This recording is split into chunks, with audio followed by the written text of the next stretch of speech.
The 12th of October, 2016. The last evening of Alice Ruggles' life. Her flat on Rawling Road in Gateshead was calm, its warm lights glowing through the windows as dusk settled over the neighbourhood. It was mid-October in the northeast, the kind of night where the air carries a sharpness that hints at winter coming. Alice had been relaxing, chatting with friends earlier, and settling into the safety of her home. By the end of the night, that same home would become the scene of a horror that stunned the country. This is the story of a young woman who tried desperately to reclaim her life, and the man who refused to let her go.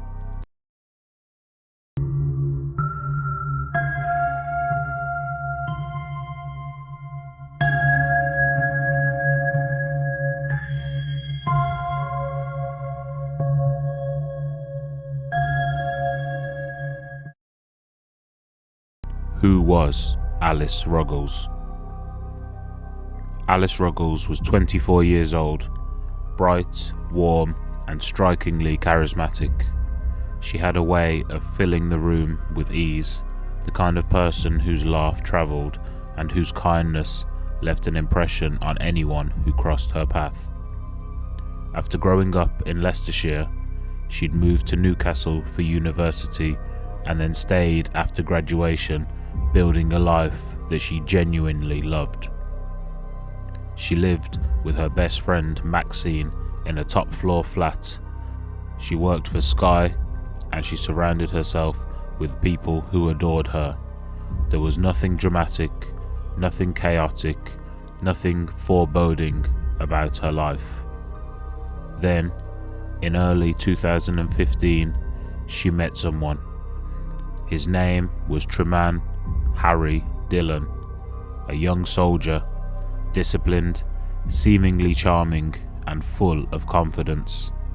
At first, he seemed like someone who would protect her, someone strong and ambitious. Alice was drawn in, hopeful, open to the possibility of something new. But slowly, and then suddenly, everything began to change. Control. The shift was subtle at first. Dylan wanted to know where she was, who she was with, and what she was doing. His messages became more frequent, more insistent. He monitored her social media. He questioned her male friends. He made her feel guilty for going out, for making her own choices. Her friends began to notice the difference. Alice, usually easygoing and confident, started to seem careful, anxious, always a little worried about how he might react.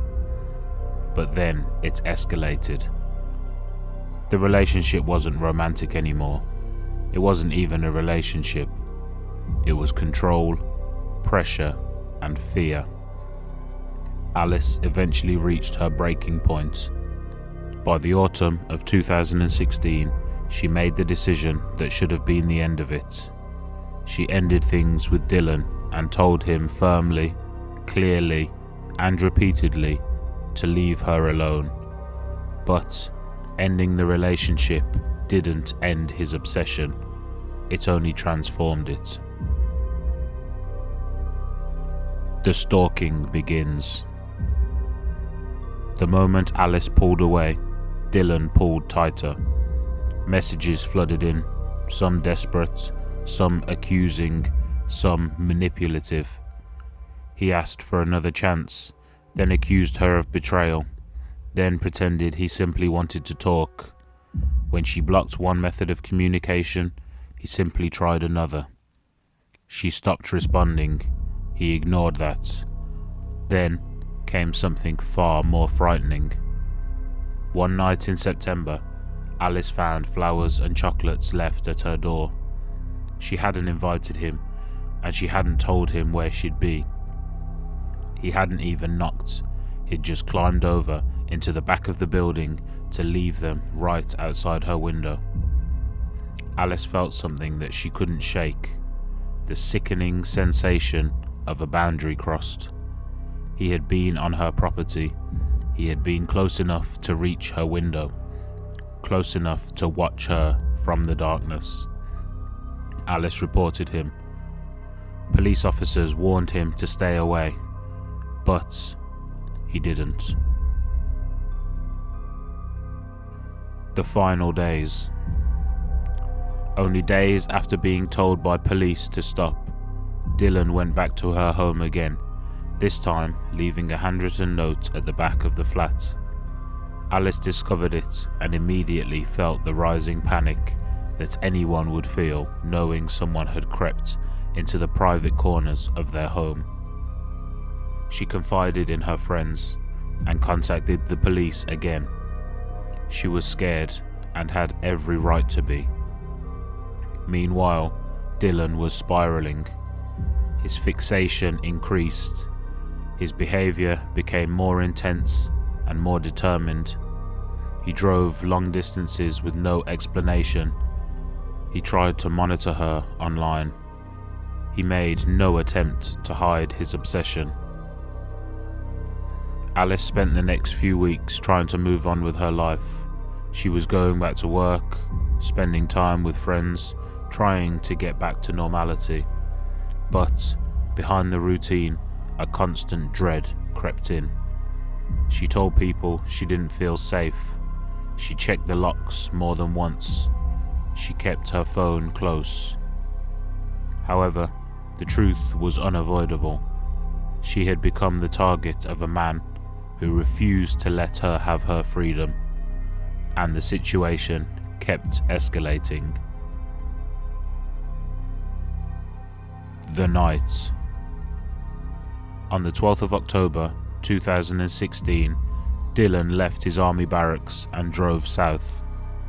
The weather was calm, the roads were quiet, and his journey was made deliberately. At some point, he armed himself with a large kitchen knife. He made no attempt to disguise the route he took, no attempt to hide where he was going. His movements were purposeful and cold. Sometime that evening, he arrived behind Alice's building. He didn't call, he didn't knock, he didn't try to speak to her. Instead, he forced his way in through her back window. Inside the flat, Alice had no warning. There was no time to escape, no chance to defend herself against the sudden, violent attack that unfolded in the bathroom. The injuries she suffered were catastrophic. When the attack was over, Dylan slipped back out through the same window and drove away. Alice remained on the bathroom floor, gravely wounded, with the flat returning to its silent state, but now carrying the aftermath of something unimaginably brutal. The discovery. Around 8:20 that evening, Maxine returned home. The flat felt unnervingly quiet. Lights were on, but Alice wasn't answering. As Maxine moved through the flat, she noticed the bathroom door slightly ajar. She pushed it open. The sight inside was something that no friend should ever have to witness. Alice lay on the floor with severe injuries. Maxine's terrified voice echoed through the building as she dialed 999, desperately pleading for help while trying to make sense of the horror right in front of her. Paramedics arrived quickly, but Alice was already gone. The police didn't need long to know who they were looking for. The hunt for Dylan. While Alice's friends were gathering outside the flat in shock, Dylan was already on the road back to Edinburgh. He returned to his barracks, acting as if nothing had happened. He went to the gym, he chatted to colleagues, but investigators were already closing in. The evidence against him was overwhelming. He had been seen travelling south and then again travelling north, His belongings carried traces linking him to the attack. Footprints, tire marks, digital data, and the timeline all pointed in one direction. Within hours, Dylan was arrested. Even then, he denied everything. But the truth was unavoidable. Dylan had stalked Alice for weeks.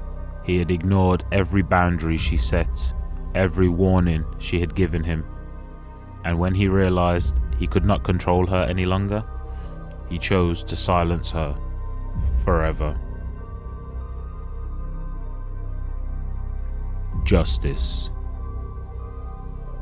The trial that followed laid bare the full extent of Alice's final months. Jurors listened to the messages. They heard how terrified she felt in her final days.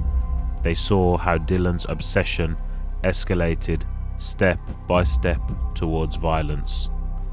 And they learned about the journey he took on the night that he killed her. It didn't take long for them to make their decision. Dylan was found guilty of murder and sentenced to life in prison. For Alice's family, the verdict brought justice, but not peace. Nothing could replace the daughter, the sister, the friend they lost. But they refused to let her story end there. Alice's legacy. Alice's family turned unimaginable grief into action. They created a foundation in her name dedicated to helping others recognize stalking, understand its warning signs, and know when they are in danger. Because Alice did everything she was supposed to do. She spoke out, she asked for help, she tried to protect herself. Her story now saves lives. Her memory continues to shape the way that people understand the terrifying reality of stalking and the devastating consequences of ignoring its signs. And her life, bright, promising, full of love, continues to be honored by those who refuse to let what happened to her happen to anyone else.